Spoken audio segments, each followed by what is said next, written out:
जय मसीह की। मसीह में मेरे प्यारे भाई और बहनों, मैं आपका भाई सूरज हमेशा की तरह आप सभी को सत्य की खोज में स्वागत करता हूं। चलिए हम शुरू करते हैं हमारे आज के बाइबल अध्ययन।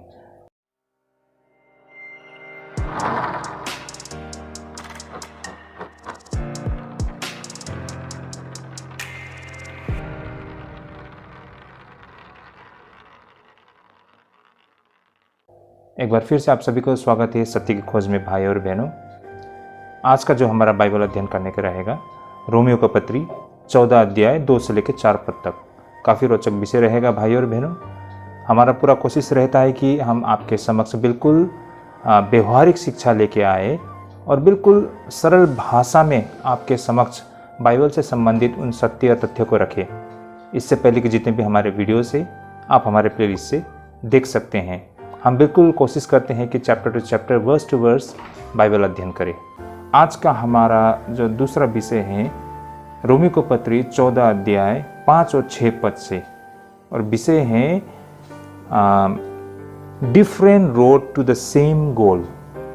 Different road to the same goal कहने का तात्पर्य एक ही लक्ष्य के लिए अलग अलग रास्ते। एक ही लक्ष्य के लिए, लक्ष्य एक ही है लेकिन रास्ते अनेक है। हम अनेक रास्ते होकर डिफरेंट रोड्स के द्वारा हम उसी एक लक्ष्य में पहुंचते हैं। हम सबका गोल एक ही है, लक्ष्य एक ही है, लेकिन रास्ते अलग अलग होती है। ये बहुत ही बड़ा विषय है भाई और बहनों। कोई लोग रोमन कैथलिक है, कोई ऑर्थोडॉक्स है, कोई आपको प्रोटेस्टेंट है। क्या आप बोल सकते हो कि कैथलिक लोग स्वर्ग नहीं जाएंगे? क्या ऑर्थोडॉक्स लोग ऑर्थोडॉक्स लोग स्वर्ग नहीं जाएंगे? क्या प्रोटेस्टेंट लोग स्वर्ग नहीं जाएंगे? आप बोल सकोगे? कौन होते हो आप बोलने वाले? ये तो परमेश्वर न्याय करेगा ना। वो भी उसी बाइबल, उसी वचन को पढ़ता है और वो भी उसी परमेश्वर के नाम से प्रार्थना करता है। उसने भी परमेश्वर की महिमा को देखा है। आप कैसे बोल सकते हो कि कैथलिक लोग स्वर्ग नहीं जाएंगे, प्रोटेस्टेंट लोग स्वर्ग नहीं जाएंगे? तो रोड अलग अलग है। तो ये बहुत ही बड़ा विषय है, लेकिन इसके एक छोटी सी विषय को आज हम पढ़ेंगे, क्योंकि आप सब जानते हैं हमारा अध्ययन chapter to chapter, verse to verse होती है। और जब हमने रोमियो को पत्री 14 अध्याय 5 और 6 पद को पढ़ा तो यहाँ से ये विषय निकल के आया है। इससे पहले के विषय भी सिमिलर है। रोमियो को पत्री 14 अध्याय 2, 3, 4 पद जो आपने इससे पहले के अध्ययन में देखा होगा। अब हम दूसरे विषय जो 14 अध्याय 5 और 6 पद में हम देखेंगे। आइए हम सबसे पहले वचन को पढ़ लेते हैं। तो वचन यहाँ पर इस प्रकार लिखा है, कोई तो एक दिन को दूसरे से बढ़कर जानता है और कोई सब दिन एक साथ जानता है। हर एक अपने ही मन में निश्चय कर ले, जो किसी दिन को मानता है वो प्रभु के लिए मानता है, जो खाता है वो प्रभु के लिए खाता है, क्योंकि वो परमेश्वर का धन्यवाद करता है, और जो नहीं खाता वो प्रभु के लिए नहीं खाता और परमेश्वर का धन्यवाद करता है। ओके, आमेन। बहुत ही सुंदर बातें यहाँ पर बताई गई है। इन बातों को भाई और बहनों हम थोड़ी विस्तार से समझने के लिए प्रयास करेंगे। भाई और बहनों, इससे पहले के विषय भी बिल्कुल आज के इस विषय के साथ रिलेटेड है। भाई और बहनों, इस पैसेज में हमें क्या दिखाई पड़ता है कि कुछ ऐसे कमज़ोर, जो विश्वास में कमज़ोर विश्वासी लोग, वे लोग, हमारे जो कैलेंडर होते हैं ना, उसमें कुछ ऐसे विशेष पवित्र दिन को वो चाहते हैं, है ना। उदाहरण के लिए नया चांद या सब्बत के दिन। कुछ लोग थे, शुरुआती दौर के विश्वासी लोग मैं कहता हूँ, वो लोग चाहते थे कि वे नए चांद सब्बत का पालन किया करे, मतलब कैलेंडर में ये सब चीज़ भी हो। आमतौर पर हम देखते हैं ना, ऐसा देखा जाए तो हम आज के डेट में Easter Sunday, good Friday, Pentecost Sunday या फिर पाम संडे, क्रिसमस, और इससे भी थोड़ा और कुछ ऐसे दिन होते हैं जो कैलेंडर में हम नॉर्मली इस दिन को हम ऑब्जर्व करते हैं।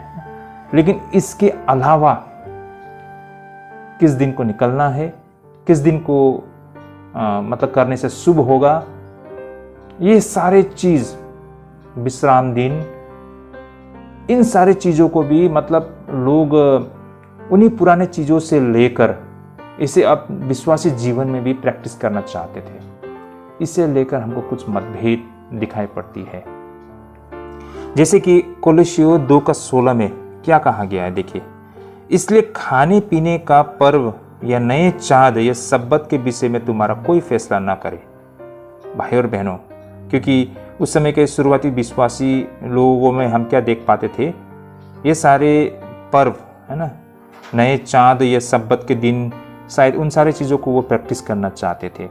भाई और बहनों, वैसे विश्राम, प्रार्थना और उपासना के लिए विशेष दिन रखना गलत नहीं है, लेकिन प्रेरित पौलुस का मानना था कि हर दिन खास दिन है, यह परमेश्वर की ओर से है, समय का उपहार है और यह उसकी सेवा करने का अवसर है। और उसी तरह कुछ लोग जो चाहे खा लिया करते थे, फिर वे परमेश्वर को धन्यवाद देते थे, और कुछ लोग वही खाते हैं जो उनकी अंतरात्मा उन्हें इजाज़त देती है, फिर भी वे अपने भोजन के लिए परमेश्वर को शुक्रिया भी अदा किया करते हैं। इस तरह ये सभी लोग परमेश्वर का सम्मान कर रहे हैं। हर किसी को यह सुनिश्चित करना चाहिए कि वो सही काम कर रहा है। अब जो कुछ भी खाना या पीना है, उसे चुनते वक्त परमेश्वर की महिमा के लिए क्या करे। 1 कोरिन्थी 10:31 में बताया गया है ना, सो तुम चाहे खाओ, चाहे पियो, चाहे जो कुछ करो, सब कुछ परमेश्वर की महिमा के लिए करो। भाई और बहनों, ये बहुत ही अच्छे सिद्धांत है। जीवन में हम कुछ भी करते हैं, पहले करने से पहले 2 मिनट ऐसे सोच लीजिए कि क्या इसमें परमेश्वर की इच्छा है, वचन क्या कहता है, परमेश्वर क्या कहता है, सिद्धांत हमें क्या बताती है कि ये चीज़ करना चाहिए, ये चीज़ खाना चाहिए, ये चीज़ लगाना चाहिए, ये चीज़ लेना चाहिए या नहीं। तो देखिए भाई और बहनों, बहुत ही आसान हो जाएगी। और आपको लगता है परमेश्वर की जो आज्ञा और सिद्धांत के मुताबिक ये सही है और प्रभु को धन्यवाद देकर उसे करते हो, तो परमेश्वर आपके धन्यवाद को एक्सेप्ट करते हैं। ये बातों को हमें समझना होगा। और रही बात विशेष दिन को लेकर, जो दिन आप विशेष दिन रखते हैं, है ना, प्रार्थना की रात्रि, है ना, या विशेष दिन के लिए एक समय रखते हो आप, ये कोई गलत नहीं है भाई और बहनों। लेकिन भाई और बहनों, देखा जाए तो विश्वासियों के लिए हर दिन इम्पोर्टेंट है, हर समय, हर पल। एक कहावत होती है ना, नॉर्मली हम क्रिसमस के दिन में सुन पाते हैं। नॉर्मली क्या होता है, क्रिसमस में लोग बहुत ही आनंदित होते हैं, सब कुछ छोड़ के परमेश्वर के यहाँ आराधना करने के लिए आनंदित होके लोग एकजुट होते हैं ना। अच्छे अच्छी चीज़ खाते हैं, खिलाते हैं, कपड़े खरीदते हैं, घर सजाते हैं, मतलब आनंद मनाते हैं, खुशी मनाते हैं। लगता है कि वो पूरे के पूरे प्रभु के हो गए हैं। यही कारण बहुत सारे लोग, हमारे उपदेशक कहते हैं ना, ये बात सही है, क्रिसमस के दिन में सारे विश्वासी लोग एकजुट होते हैं, लेकिन क्रिसमस सिर्फ 25 दिसंबर को नहीं, क्रिसमस तो हर दिन हमारा दिल में होना चाहिए। तो ये बात बहुत ही व्यवहारिक है ना। क्रिसमस क्यों एक दिन, क्रिसमस तो हर दिन, हर समय हमारा मन में होना चाहिए। लेकिन हम हर दिन क्रिसमस नहीं मनाते हैं, हमारे मन में क्रिसमस नहीं है। सिर्फ एक दिन को चुना है, उसे एक हम मात्र फॉर्मेलिटीज हिसाब से करते हैं। भाई और बहनों, इसका कोई मायने नहीं बनता है। आज क्रिसमस हमारे लिए एक फॉर्मेलिटीज बन के रह गया है ना, एक पर्व बन के रह गया है, खाने पीने का, नए कपड़े खरीदने का, घर सजाने का, घूमने के लिए एक बहाना, एक पर्व बन गया है। एक बहुत ही इंटरेस्टिंग बात है कि आप मनाली जाइए क्रिसमस के समय में, पाँव रखने की जगह नहीं होगी। आप सिक्किम में आइए, हमारे यहाँ पाँव रखने की जगह नहीं होती है। सारे भारत से लोग आए होते हैं, सर पे लाल टोपी लगाकर वो नाच रहे होते हैं। ऐसा लगता है कि इतने सारे विश्वासी लोग क्रिसमस मनाने के लिए आए हैं। वास्तव में कोई भी वो लोग क्रिश्चियन नहीं है, बल्कि वो तो क्रिसमस की छुट्टी मनाने के लिए आए हैं। वो ख्रीस के जन्मदिन को दिल से नहीं मना रहे हैं, बल्कि वो तो एक छुट्टी हिसाब से, एंटरटेनमेंट हिसाब से वो लोग मना रहे हैं। तो कुछ इसी तरह विश्वासी लोगों के लिए भी क्रिसमस का मायने हो गया है। तो भाई और बहनों, बात ये सीधी सी है कि हर दिन इम्पोर्टेंट है परमेश्वर में, है ना। हर एक दिन के लिए विशेष दिन रखना अच्छी बात है, इसमें कोई गुनाह नहीं है, लेकिन इससे हम एक फॉर्मेलिटीज बना देते हैं तो बहुत गलत हो जाता है। भाई और बहनों, यहाँ पर प्रेरित पौलुस एक विशेष बिंदु का प्रस्तुत करता है जिस पर संकीर्ण और उदार लोगों के बीच मतभेद हो सकता है। जैसे कि इससे पहले के विषय में भी हमने देखा है ना जो कलीसिया में ऐसे लोग होते हैं जो थोड़ा ब्रॉड माइंडेड ना, उदार सोच रखने वाले, और कुछ लोग नैरो माइंडेड लोग, संकीर्ण विचार के लोग ना, तो ऐसे दोनों प्रकार के लोग हमको मंडली में दिखाई पड़ते हैं। तो इनके बीच में हमको मतभेद होते हुए हमको दिखाई पड़ती है। यहाँ पर इसी बातों को एड्रेस किया गया है। जो ये संकीर्ण, जो नैरो माइंडेड लोग होते हैं ना, जो बहुत ही गंभीर ऐसे नियम कानूनों को लेकर ऐसे सोच रखने वाले लोग एक विशेष दिन को पालन को बहुत ही महत्व देते हैं। और ये सच में यहूदियों का एक विशेष लक्षण भी था, क्योंकि यहूदी लोग भी कुछ इसी तरह होते थे। प्रेरित पौलुस ने एक से अधिक बार उन लोगों के विषय में चिंता दिखाई है। मतलब ऐसे लोगों को लेकर प्रेरित पौलुस बहुत ही चिंतित थे। उन्होंने दिन और समय को पालन करने के लिए सनक पाल रखी थी। इस संदर्भ में प्रेरित पौलुस ने गलातियों को यहाँ पर कुछ लिखा है, जैसे कि गलातियों की पत्री 4 अध्याय 10 और 11 पद में क्या लिखा गया भाई और बहनों, जैसा लिखा है, तुम दिनों और महीनों और नियत समयों और वर्षों को मानते हो। मैं तुम्हारे विषय में डरता हूँ, कहीं ऐसा न हो कि जो परीक्षा मैंने तुम्हारे लिए किया है व्यर्थ ठहरे। और उसी तरह कुलिसियों को भी वो लिखते हैं, कुलिसियों 2 का 16 और 17 पद में जैसा लिखा है, इसलिए खाने पीने या पर्व या नए चाँद या सब्बत के विषय में तुम्हारा कोई फैसला न करे, क्योंकि ये सब आने वाली बातों की छाया है, पर मूल वस्तुएं मसीह की है। भाई और बहनों, वास्तव में यहूदियों ने सब्बत के दिन को लेकर कठोर नियम बना रखे थे। उन्होंने सब्बत को लेकर नियमों निषेधों का जंगल फैला रखा था। ऐसा नहीं है कि प्रेरित पौलुस प्रभु के दिन यानी कि लॉर्ड्स डे को मिटा देना चाहता था, बल्कि प्रेरित पौलुस को डर था कि कहीं वो एक ऐसे रवैये ना बना ले जो विशेष दिन का पालन करना मात्र बन जाए। भाई और बहनों, यहाँ पर प्रेरित पौलुस को डर था कि लोग इन सारे दिनों को एक फॉर्मेलिटीज के हिसाब से मात्र ना ले, क्योंकि यहूदी लोग ऐसा ही कुछ करते थे, है ना। ये सब्बत को दिन को लेकर आप लोग ने देखा होगा, इससे पहले भी हमने अध्ययन किया था, इस विश्राम दिन को लेकर इतना जटिल नियम बना के रखा था कि ये बिल्कुल अब व्यवहारिक नहीं लगता था, ये असंभव था। लोगों ने ऐसा नियम बना के रखा था। तो पौलुस को डर था कि कहीं आगे जाके विश्वासियों में भी ये सारे दिन को लेकर कुछ ऐसा ही एक फॉर्मेलिटीज मात्र बन के ना रह जाए। और सचमुच में आज के डेट में ऐसा ही कुछ हो रहा है।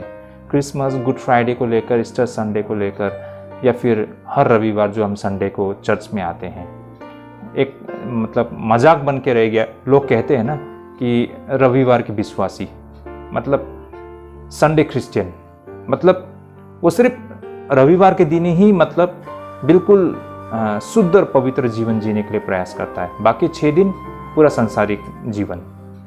तो ऐसे लोगों को रविवार के विश्वासी कहा जाता है, संडे क्रिश्चियन। जो डर प्रेरित पौलुस को था, वो चीज़ आज हमको होते हुए दिखाई पड़ता है। भाई और बहनों, देखा जाए तो ईसाइयत में प्रभु के दिन के मनाने के अलावा और भी बहुत कुछ था। हम देख सकते हैं नेपाल में शनिवार को प्रभु का दिन पालन किया जाता है। क्या इससे उनकी आस्था में कुछ कमी होगी? क्या परमेश्वर इससे दुखी होंगे? जब वे रविवार को अपना काम करना शुरू कर देंगे तो क्या परमेश्वर इससे नाराज होंगे? या फिर वे किसी भी तरह से आज्ञा का उल्लंघन कर रहे हैं क्योंकि वे रविवार को काम कर रहे हैं?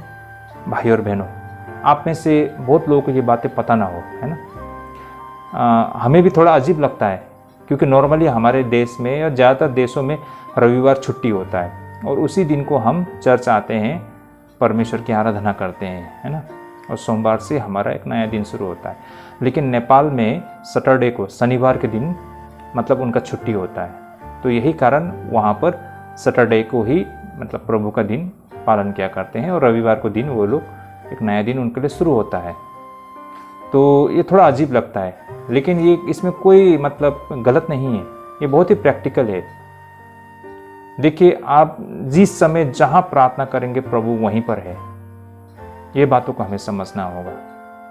क्या नेपाल के जो विश्वासी, उनकी आस्था में कुछ कमी दिखाई देती है? क्या आपको लगता है कि वो लोग कुछ गलत कर रहे हैं रविवार के जगह सैटरडे को वो लोग प्रभु का दिन पालन करके? देखिए भाई और बहनों, दिन कोई मायने नहीं रखता है, लेकिन आपका विश्वास वो मायने रखता है। प्रेरित पौलुस ने इस बात से कभी इनकार नहीं किया होगा कि प्रभु का दिन एक अनमोल दिन है, लेकिन वह समान रूप से इस बात पर भी जोर देते रहे हैं कि इसे लेकर कठोर नियम मात्र न बना ले। यह वह दिन नहीं है जिसकी हमें आराधना करनी चाहिए, बल्कि उसकी आराधना करनी चाहिए जो सभी दिनों का प्रभु है। तो इन सारे दिनों को पूजना नहीं चाहिए, लेकिन इस दिन को बनाने वाले को हमें पूजना चाहिए, है ना। ये तो वही बात हो गया कि हम मूर्ति पूजा करते हैं ना, पत्थरों को पूजते हैं। हमें पत्थरों को नहीं पूछना, लेकिन उस पत्थर को बनाने वाले को पूछना चाहिए, उसके सृष्टिकर्ता को। ये उसी तरह है कि हमारे लिए ये दिन मात्र, मतलब दिन को इतना इम्पोर्टेंट देते हैं ना, इस समय को इतना इम्पोर्टेंट देते हैं, ये विशेष कार्यक्रम को इतना इम्पोर्टेंट देते हैं।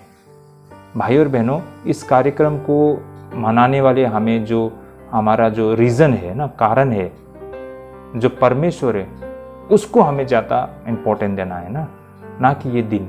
तो लोग आज ये सारे नियमों को इतना फॉर्मेलिटीज करते हैं। आजकल देखिए क्रिसमस,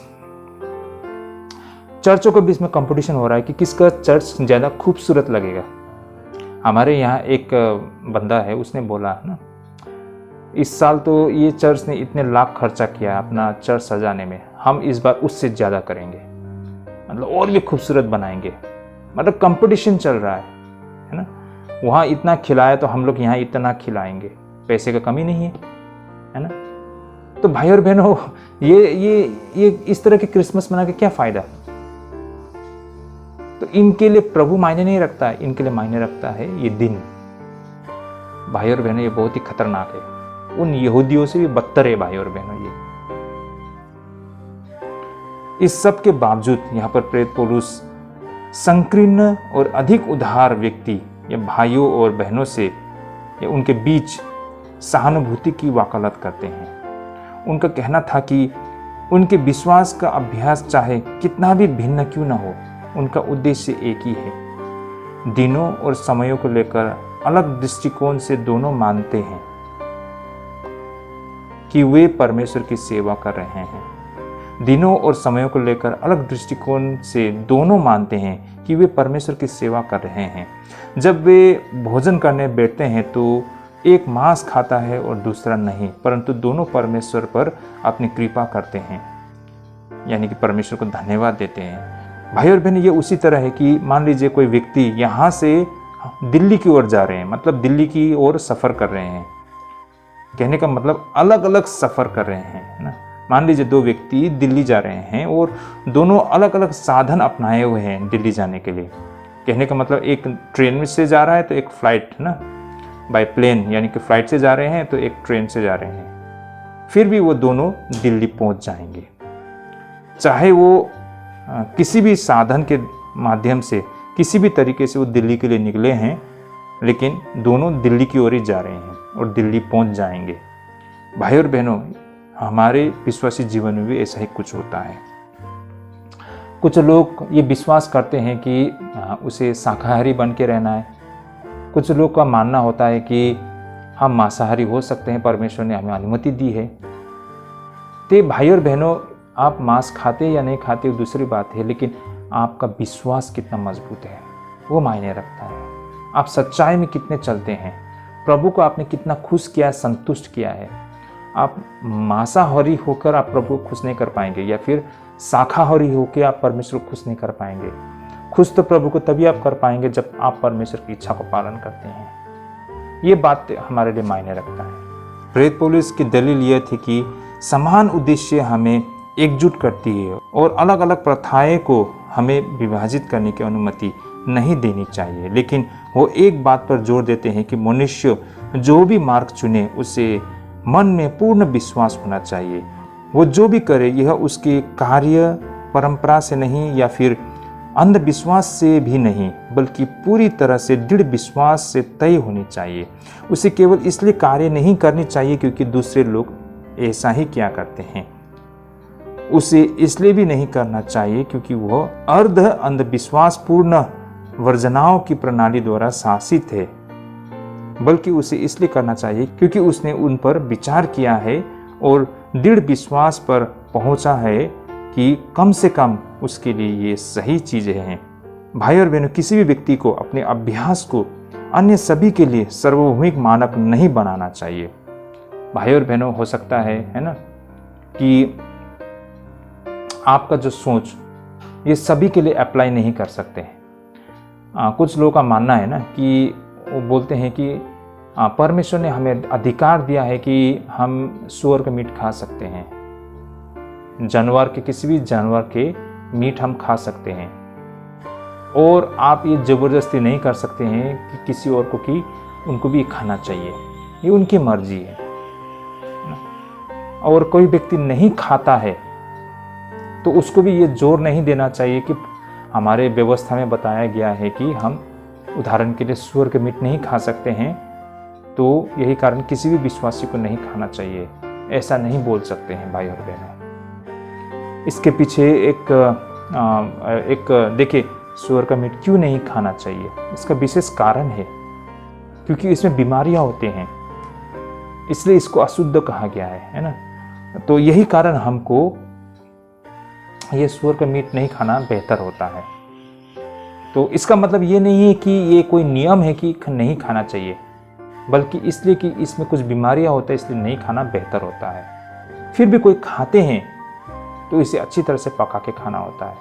खाने के लिए मनाही नहीं है, लेकिन बेहतर होगा ना खाएं, क्योंकि इसमें बहुत सारी बीमारियां होती है। तो ये सीधी सी लॉजिक है भाई और बहनों। तो इन बातों को अगर हम समझ जाएंगे तो हम किसी को जोर नहीं देंगे कि ये करो यानी कि ना करो। इस प्रकार की जोर जबरदस्ती एक अभिशाप की तरह है, जब लोग ये सोचते हैं कि उनका तरीका एकमात्र आराधना करने का सही तरीका है। ठीक है ना भाई और बहनों, अगर कोई मंडली, कोई व्यक्ति ये मानता है कि उसके तरीका या उनके मंडली की जो सोच है वही मात्र सही है, तो भाई और बहनों उस मंडली के लिए या फिर उस विश्वासियों के लिए एक श्राप की तरह बन गया है। जैसे कि बहुत सारे मंडली लोग मैं देखता हूँ ना, हमारे बीच में भी देखते हैं, ये जो 7 डेज एडवांटेज होते हैं, जेहोवा विटनेस होते हैं, जो ये शिक्षा दिया करते हैं, है ना, सब्बत का पालन किया करते हैं, ऐसे बहुत सारे पुराने नियम के बातों को प्रैक्टिस किया करते हैं, और ये मानते हैं कि सही है, सबको करना चाहिए, ये एकमात्र तरीका है। तो भाई और बहनों, ये बहुत ही गलत होगा। इसके पीछे के सिद्धांत को हमें समझना होगा। भाई और बहनों, आपको जो भी कर्तव्य निभाने को मिले उससे पूरी निष्ठा से निभाइए, लेकिन हमें यह भी याद रखनी चाहिए कि कोई और भी लोग होते हैं मसीह संगति में जो अलग तरीके से सोचते हैं। कई मामले में अपने स्वयं पर दृढ़ विश्वास रखना एक कर्तव्य है, लेकिन दूसरों को पापी और बहिष्कार समझे बिना उन्हें अपने विश्वास रखने की अनुमति देना भी एक समान कर्तव्य है।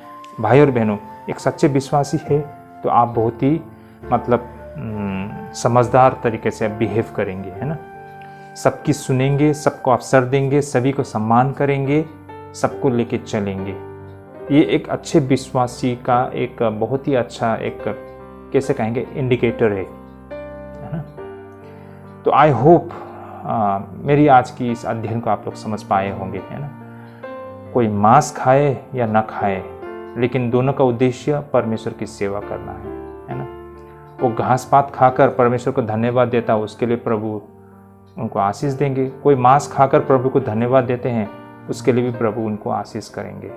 कोई गलत नहीं है, क्योंकि वो जो भी करते हैं परमेश्वर को साक्षी रख के करते हैं, तो भाई और बहनों वो सही मार्ग होगा। अब इसका मतलब ये नहीं कि आप शराब पीने को बैठा और शराब पीते हुए आप परमेश्वर को धन्यवाद देंगे, ये भी तो नहीं है ना, क्योंकि आप मालूम है ये शराब गलत चीज़ है, और गलत चीज़ के लिए हम प्रभु को धन्यवाद नहीं दे सकते हैं। तो जो चीज़ परमेश्वर को धन्यवाद दे नहीं सकते हैं, ये चीज़ को हमें नहीं खाना चाहिए, है ना। लेकिन जिस चीज़ को हम परमेश्वर को धन्यवाद देने के लिए आपकी जो आपकी समझ अनुमति देती है ना, तो भाई और बहनों समझ लीजिए कि ये चीज़ को खाया जा सकता है या किया जा सकता है। तो भाई और बहनों, ये था हमारा आज का अध्ययन। आई होप आप सभी को अच्छा लगा हो। तो ज़रूर इसे शेयर कीजिए अपने फ्रेंड रिलेटिव सभी तक। इन सत्य को उन तक पहुँचने में मेरी मदद कीजिएगा। आज के लिए यहीं पे स्थगित करते हैं। मिलते हैं अगले रविवार को। परमेश्वर आप सबको ढेरों आशीष करे। मिलते हैं अगले अध्ययन में। सभी को जय मसीह की।